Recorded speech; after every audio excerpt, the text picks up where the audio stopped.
All right, everybody, we are back for another episode of The Coach's Compass. As always, we don't know what episode it is because we're just having a lot of fun, bringing a lot of guests on and continuing to grow this thing as best as we can. Right, so again, remember, always hit that subscribe, like, comment button down below so we can continue to have this thing grow and potentially get us some better equipment so we don't die out at the end of our interviews. But today, it's my boy, Coach Coop, boy Jay, reporting live all the way over here from Europe. And we got another special guest with us today. We got our boy David, right, out of Hungary. 14-year table tennis career. 2016, first serious job in the Hungarian Football Association as a fitness coach of the Hungarian referees from Division III all the way to the top division. He has a BA and MSc in University of Physical Education as a PE teacher and teacher of adapted PE. Current PhD student, MLSZ referee, SNC coach for soccer, or what they like to call over here, the real football. Also, Fit4Race, head performance coach, and on top of all the chaos, a father too. So, David, thank you for being here with us today. Thank you, guys. Thank you for having me. It's an honor to be here with you. I really appreciate your work with the Coach Compass. Nah, man, we appreciate you taking the time out. We know how busy the coaches' schedules are, and we talk about the chaos, but like on top of, before we even jump into it, like, man, how are you doing? Like, how is everything in David's life going? I would be happy if I can say that with a great time management, but I can't say that. So with extra effort, let's say, because I try to manage everything at the same time, but when you have to manage 3 or 4 things at the same time, it's not an easy task. So, but in Fit4Race, we are working on multitasking skills too. So maybe I would say that I'm a really good student too, not only a good performance coach. If I can say that I'm a good performance coach, we will see at the end of the podcast. So, David, you have a 14-year career in table tennis, which I for sure am awful at table tennis. What took you from going to table tennis to now this industry? Like, how did you do that transition, and what was it like? I was always into ball games and sport games, and I can say I have a little talent too. Unfortunately, in table tennis, there is a lack of good coaches. So the level I could gain, it was about me alone and my fellow table tennis players. We try to push, but until a point or after a point, you can't really gain without a good coach. And I don't know, during my sophomore year, so I think it was a really early recognition about that I want to go and move forward with sport. But unfortunately, I could see that as a player or as an athlete in table tennis, I couldn't move forward.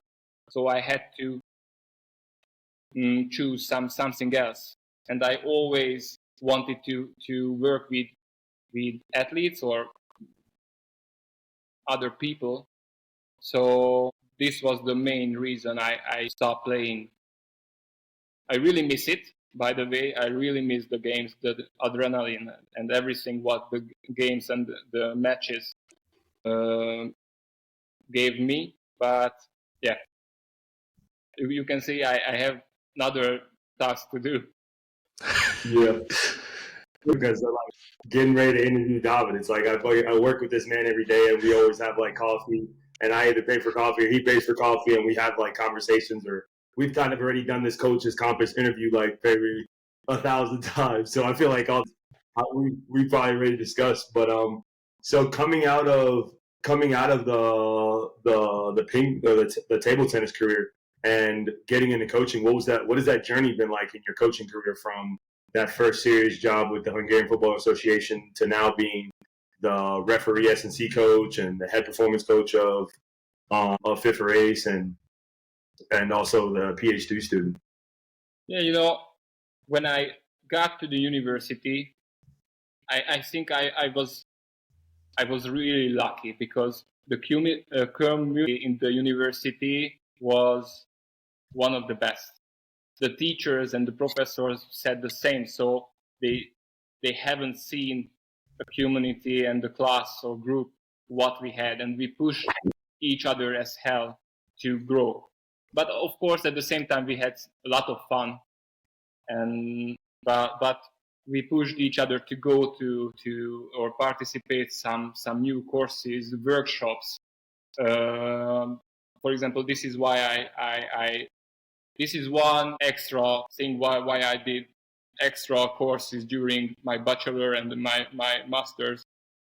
And so, sorry, what was your question again? No, just your journey, your coaching journey. Because I mean, I know of your coaching journey since I've been working at Fit4Race, but I know you had like a long journey. You can even speak to like your journey at Fit4Race during COVID, and just like, you know, from year, just a brief summary of year from year, your journey in coaching to now. And now I know what I wanted to say. So our group was really good, and one of the professor that it is really good group. They can be anything in sport: researchers, coaches, strength coaches. So they create another group within the group, and we go to conferences together. We go to measure athletes. We measure the clubs together, and from that group, everyone work in the top division in Hungary. Everybody, or in the university. So yeah, maybe it was part of my journey that I still got that mentor. We work in the same faculty here in the university. I started with him the job as a fitness coach in the association, and he was the head coach, and I was an assistant coach next to him. And during COVID, he moved forward, and I became the head coach there 2020. But at least I got 4 years with him, and he taught me a lot of things about research, about science, about strength and conditioning. Yeah, he is still a mentor for me. And one of our colleague, Toto, was in the group too, and from that group, he became a performance coach in Fit4Race before us in 2017. And by the way, he invited me to speak with our boss Zsolti to get involved in the Fit4Race process. So yeah. Connections and friendships and relationship is everything, I guess. That's the Coach's Compass motto right there: networking and connecting with one another from all over the place, and learning from each other to kind of continue to elevate. What is so you got to take me through, what is it like to train for table tennis, right? Because if you think about us in America, right, like we play table tennis or what we call ping pong, and like you just show up and play, right? You just got to have some hand-eye coordination, be able to hit the ball hard and place it in the right spots. Like, what do you do to train for table tennis? It is a really good question.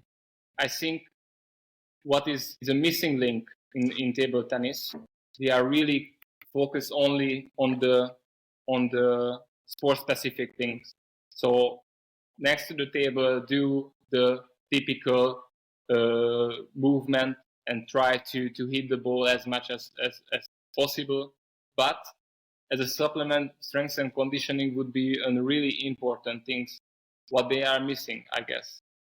And when I play table tennis, we barely did anything what is about strength or extra coordination or so it was only table tennis. And when you try to grow only in this tunnel, but with the other perspective, you miss a lot. So how would you improve your explosive strength or your speed or movement speed, or I don't know how to really say in English, if you don't work on it. For example, we didn't stretch, we didn't really did a warm-up protocol or something. Okay, you go to the next to the table with the partner and hit the ball for 2 or 3 hours. Of course, you improve because you did the sport, but you would improve more if you do the extra things. Yeah, because I mean, with table tennis, there's a lot of side to side, right? Like you still have a lot of lateral movements that you have to work with, and then a lot of hand-eye coordination, and then a lot of arm strength. Because I mean, you're only using one hand, right? Technically, but you got to have momentum to be able to do that. You got to be able to, like, you still got to have that rotational strength, right? So there's a lot of work that goes into table tennis that you don't really think about until you watch like what you guys do in the Olympics and stuff. Because I think that's probably the only time I've ever really seen table tennis at a super high level. But that's interesting to hear that you guys don't, back, I guess, however long ago it was you played, that they weren't really training. It was just kind of show up, play, and practice against each other, and that's it. Yep. Unfortunately, yeah. And I was really upset because of this, because in other clubs, they did a bit better.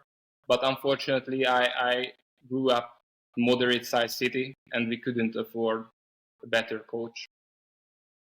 And I was really always thinking about that. What would happen if I, for example, I lived in a capital city like now. Maybe if I had better coach, I would be still in table tennis. But it's never too late to get in table tennis, right? Like there's no age limit to it. I don't know. Like I said, I don't know much about table tennis. I know that I'm about to say you seem like you like a little chaos in your life now. Might as well. I still have a little time to do some table tennis sessions. Yeah, but then you get done with school and you start working with the referees in soccer. How does first off, since when did referees start needing to work out? Because I don't know that side of things. Because of course they should work out because they're running up and down the field and whatnot. And have to look at things and whatnot. But how do you get involved with that? And then how do you pitch that like referees should be working out? Mm-hmm. As I said, through my mentor. So he worked in the association as a strength and conditioning coach and as a lecturer. And he needed an assistant coach next to him. So he chose me to do the job with him. And yeah, I always get this question: why should the referees working out, and what's going on with them?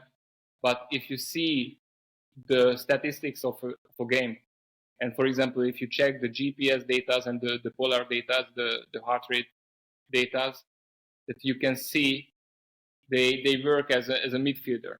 So, for example, in the top division game, in the top division match, the referee runs around 10 to 12 kilometers.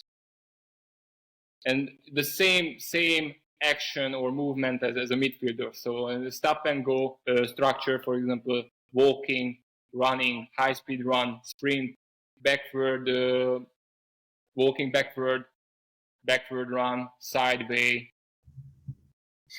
then turning, a little agility, so changing direction. So everything what a midfielder needs, the referee needs the same. Man, that might be a new avenue right there for us, Jay. Because I'm thinking about it, man. Like the amount of out of shape refs we've seen in just American football.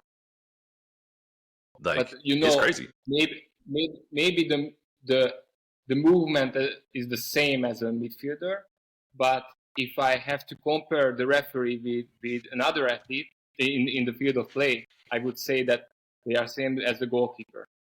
Because what happens when a goalkeeper misses something or does a mistake? Probably it is a goal. Right. And when a when a referee makes a mistake, everyone gonna talk about that. It's gonna explode the stadium because of that mistake. The same with the goalkeeper. So not only the conditional part, but the cognitive part is really important for the referees to focus during the whole match. And sometimes I can say the matches are fucking boring. So you have to keep up your attention because sometimes nothing happens. And then you don't know what the fuck happened if you don't keep up your attention. So in the cognitive skills are really, really important. Speaking of like the cognitive skills and like even what you were talking about earlier about like I guess like the low hanging fruit for athletes, and obviously me working at Fit4Race and kind of knowing what Fit4Race is all about,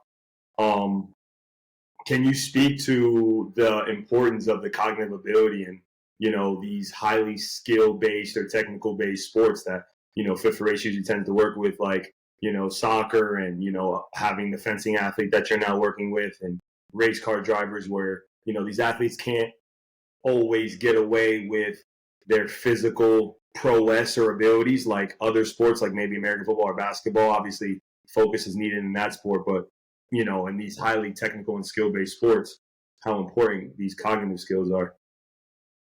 I think that there is a really good approach about this. I think, for example, when the sport is highly or dominantly a cognitive sport too, then you have to see the minimum what you can see. For example, the athletes, and I want to start with the conditional part. So the motoric skills. For example, the athletes in soccer has to run in a match at least 12 kilometers. Everyone has to do it. If you can't do it, then you are not in the zone that you can play in a high level. You have to be you have to run at least 12 sprints in above 25 kilometers per hour.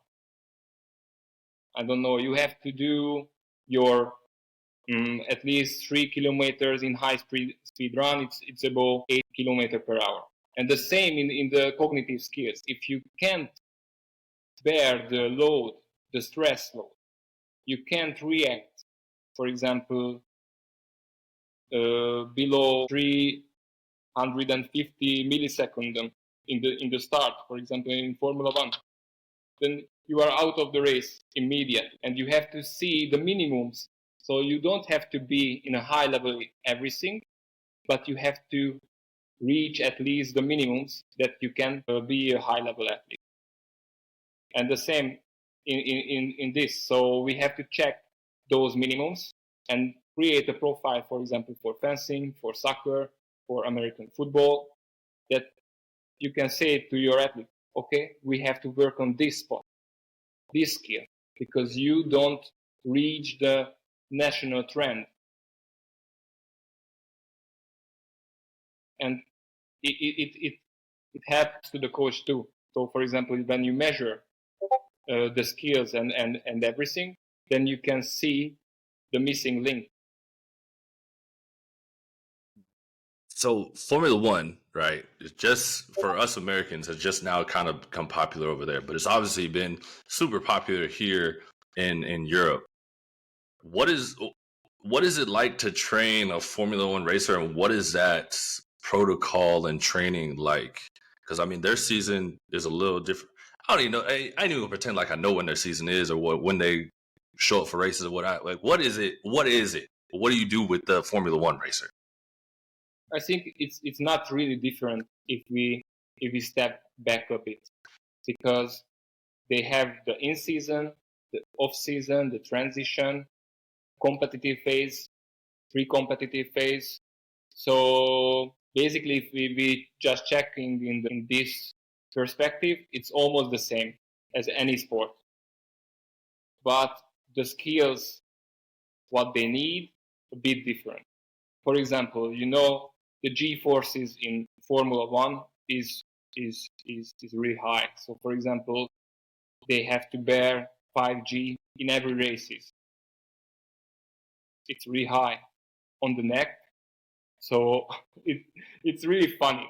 For example, and the same in karting too. For example, I had a Formula 3 driver, and I say goodbye for him in November, for example, and he got back to me in January. So he didn't do karting during that time. He did the same conditioning things what we planned, but in January I could see that his neck when he stopped the program and the karting, it was like this, and after that he came back, it was like my neck. And immediately when he got back to the karting, he felt that it sucks really much, but after that it grew back. So there is a big hypertrophy in the neck, for example, and it's a really important area what we have to work on. For example, for a open cockpit athlete or the driver. What other skills are you working on with like these Formula One racers? Because I know that, I mean, it's huge here in Europe that like, I mean, do they have, they're obviously not big guys like American football players, but they're not skinny, like super skinny guys like soccer players. What are you like working on with these guys that like helps get them, like you guys call it, fit for race? Yeah, everything is starting with a measurement. So our approach is a holistic approach. So we try to control and measure everything what we can, because we think everything in connection with everything. So, for example, your eating habits is, of course, it's in connection with your mood. Your eating habits is connection with your sleep. Your sleep is in connection with your performance. So we have to work on almost everything, and we have to find the missing links and the weak links. So everything starts with this, to measure the actual status of the athlete. And after that, when we see what the missing link or what's under the trend, then we have to set up some goals. Because I can say that, for example, for an athlete, okay, your sleeping habits is not good. Can you work on that, or can you accept it as a goal? No, I'm not really want to, or I don't have the motivation to work on that, but I can work on the food. Okay, it's really important. Let's work on the food. Maybe because it's in connection with the sleeping habits or the quality, and it will help us. So we always work on the smallest thing with the biggest efficiency. And after that, if we feel that, okay, it's working, so they will let us to work on other things too. So baby steps, let's say, in the process is really important, and the communication with the athletes. So we have to understand what their goals and what they want to do to reach their goal. And after that, if we communicate well, they will understand. And so education is key, and communication is key in the performance coaching process. What are some things that you guys are measuring to like know guys are ready? Because I mean, like you have like in football, like you have your power cleans, your deadlifts, your squats, the 40-yard time, like that type of stuff. Like people are using as measurements, or flying tens or whatever it may be. But what in Formula One is like a huge metric that like plays a part into like knowing when a guy is like fit or ready. Mm-hmm. So basically in Fit4Race, we we do 360 measurement. So we from biochemical part through physiological part and biomechanical part. We try to measure everything and try to put those data together, and with our expert team try to set up the main priorities what the athlete needs to reach the goal. And of course there are two approaches in this method. So there is a spiral, let's say. So it's never ending thing to improve. So what I said, we are starting with the measurements always. Then after that we can start the action. But what is really important, what I already said, it is about the identity of the athletes too. So we have to work on that too, to make the athletes professional and to optimize the way of thinking too. Because, for example, the athletes has everything in skill set, but if he doesn't have the mindset to be a professional athlete, then we miss a really big thing, what is really important in the process. And then we have to work on the mindset. And I think with an expert, for example, with a psychologist, it can help.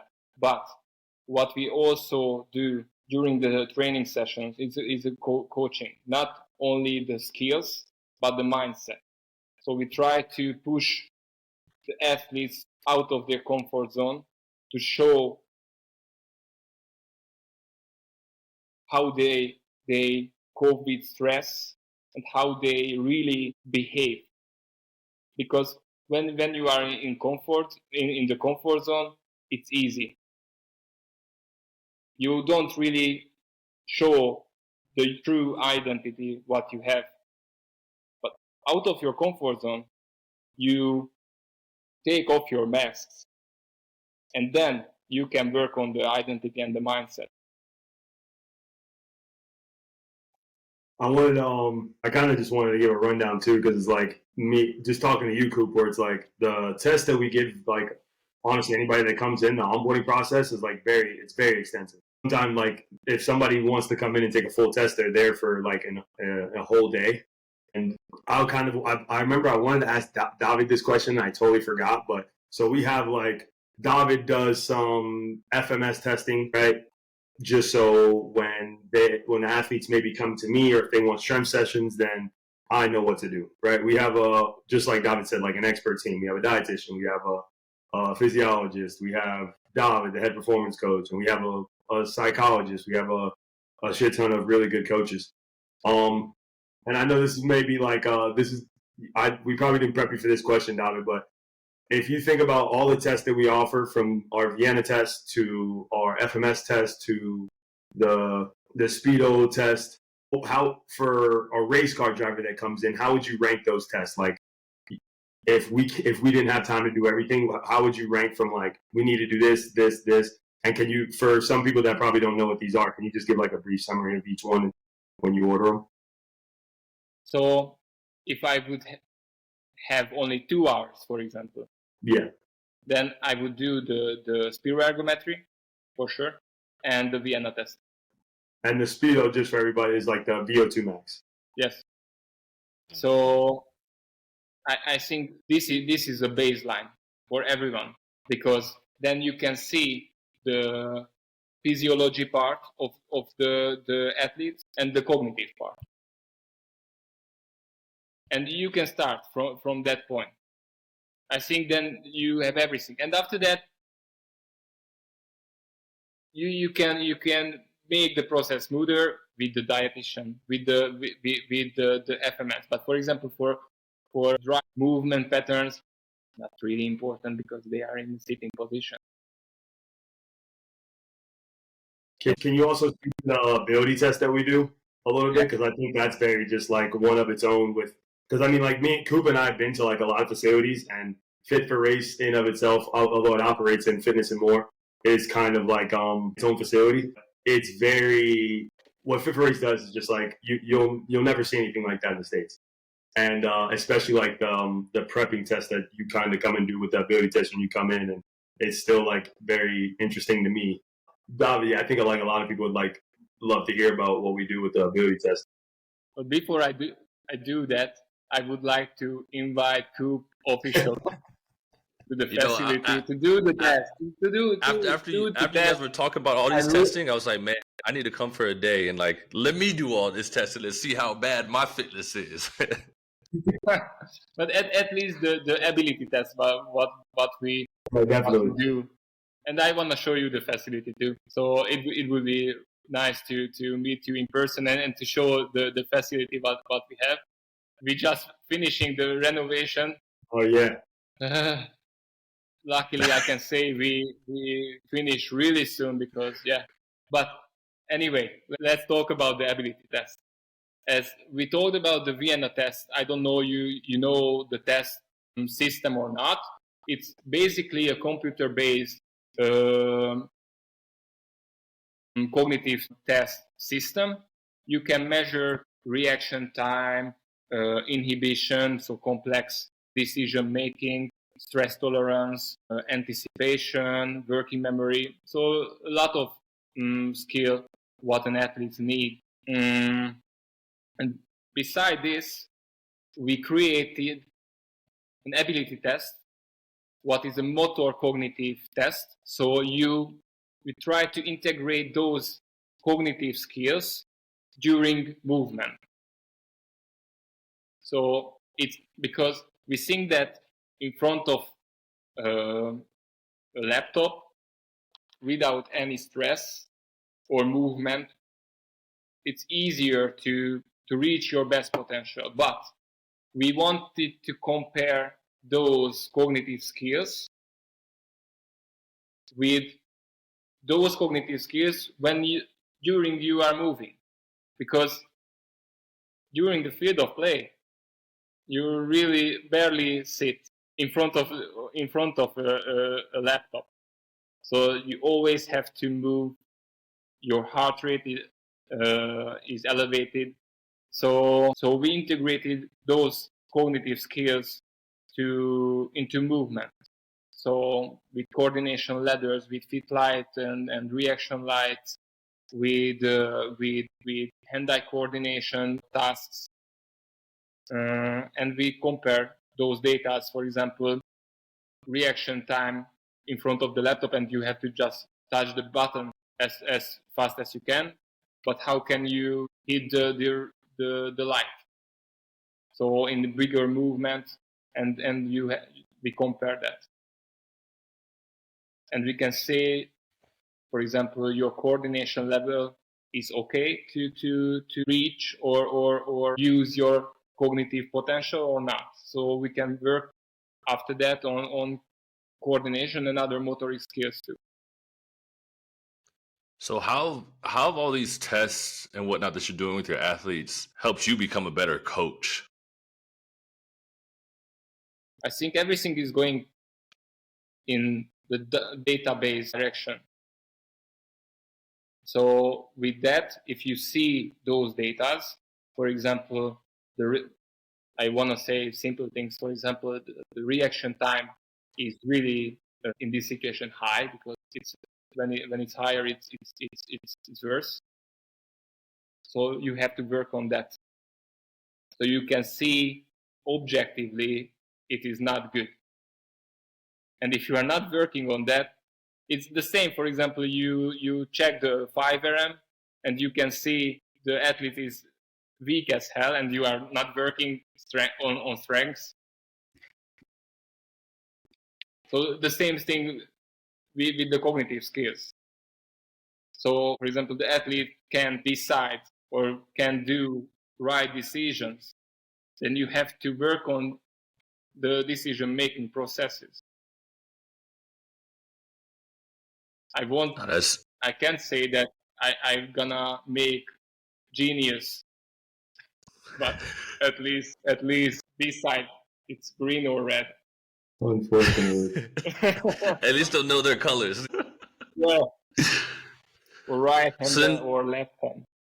Yeah. So for you, David, what would be your best piece of advice for, coaches that are, even former athletes trying to get started in this industry of just sports, like strength and conditioning and sports performance? Because I mean, you've got a lot of things that you're doing, and a lot of different athletes that you're working with. What would be like advice for coaches getting started in this? I think as a coach, you need a really big skill set. But if I have to say, let's say 3 important skills, what I think in everyday life a coach needs, it's communication skills. Because I think in some way, sometimes the coach feels that he has to be really clever, complex. But I think the clients and the athletes don't really need that. They need simple tasks, simple definitions. So communication is one of the most important things. Other thing, what I would mention is leadership, because they need a mentor, a coach who knows the direction. This is why they are coming to us, because they don't know how to reach their goal, and they want some mentoring, education, teaching. And I think the same with the youth athletes. You have Jay. Sometimes it's not about the training. Sometimes it's about listening or coaching them. Sometimes it can that listening or that speaking wins the match at the end of the week, not the squad.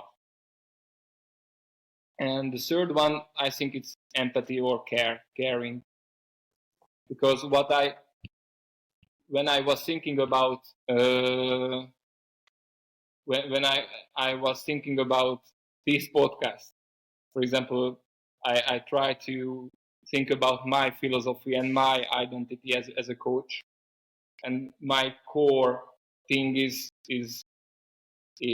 caring, I guess, because I really care about my clients, I really care about my coaches, and for example, what I realized, for example, it can be, for example, a recreational client, for example, a business client who just wanna lose 5 kilos. But then if he has the goal, that's my goal too. And I think it's really important that you feel that what he wants, you want at the same level. So caring is everything, I guess. I love it. I love it, man. I agree wholeheartedly with everything they're just saying, because a lot of coaches are saying the same thing, right? Caring, right? Being there for them, listening to your athletes and directing them in the right direction. But on top of that, David, we've got our last segment of the day, right? And this one we did not prepare you for at all. All right. Nobody do we ever prepare for it unless you listen in and pay attention all the way to the end. We got our 90-second round, man. It's one word answers, right? It's going to be super quick questions. It could be all across the board, and it's just one word answers. So are you ready for it? Yes. All right. Here we go. 90 seconds on the clock. Favorite post-workout snack? Protein shake. Favorite sport to train?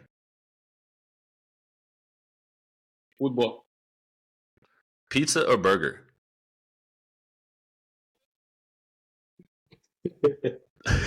Let's say pizza. Pizza. Top athlete you've ever trained?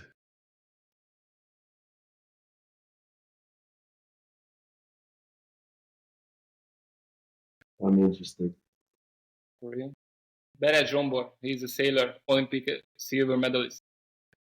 Your favorite exercise?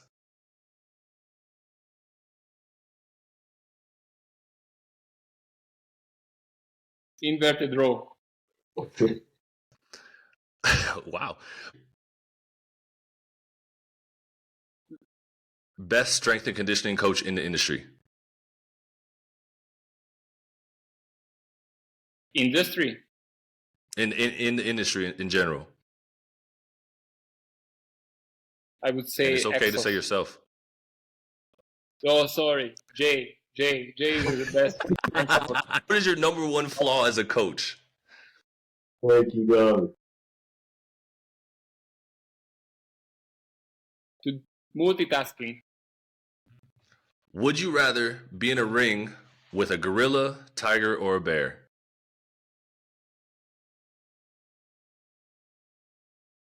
Ooh.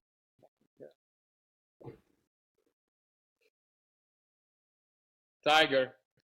And that is it for the day. David, thank you for being here with us today. A lot of knowledge, especially learning about this table tennis Formula One, and also that referees are also working out themselves too. So we appreciate you taking out the time today, and thank you for being here with us, man.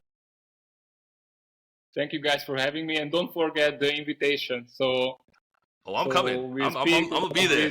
I'm showing up. Okay. You know, Budapest is only about a 3-hour train ride from me right now, and I know from Copenhagen it's a quick flight. Right, so all this testing I'm gonna come do, and y'all might just see the cameras there showing me dying throughout this whole thing. So I'm excited for it. Okay, thank you guys. Thank you. It was really nice to meet you, Coop. Nice to meet Jay, you too, man. see you tomorrow. See you tomorrow.